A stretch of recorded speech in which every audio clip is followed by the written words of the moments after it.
ரொம்ப போராமையாக இருந்துச்சான். மஞ்சு குருவிக்கு இந்த மரம் எப்படி கிடைச்சிருக்கும்? தினமும் விதவிதமாக ஏதாவது காய்ச்சிக்கிட்டே இருக்கே. மஞ்சு குருவி, உனக்கு இந்த மரம் எப்படி கிடைச்சிது? யார் கொடுத்தா? கண்மணி காக்கா, பக்கத்து காட்டில் ஒரு முனிவர் தவம் பண்ணிக்கிட்டு இருந்தாங்க. அவங்களுக்கு ரொம்ப பசியாக இருந்தனால என்ன பழங்கள் பறித்து தர சொல்லி கேட்டாங்க.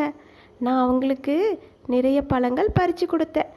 அதனால் அவங்க எனக்கு இந்த விதையை பரிசாக கொடுத்தாங்க அப்படின்னு மஞ்சு குருவி சொல்லிச்சான். அப்போ தான் கண்மணி காக்காவுக்கு அது செஞ்ச தப்பு புரிஞ்சிச்சான். அந்த முனிவர் நம்மக்கிட்டையும் பழங்கள் கேட்டாங்க. நம்ம பறித்து கொடுத்துருந்தா அந்த முனிவர் இந்த விதையை நமக்கு கொடுத்துருப்பாங்க. நம்ம பெரிய தப்பு பண்ணிட்டோம். இப்போ என்ன செய்கிறது? இந்த மரத்தை நம்ம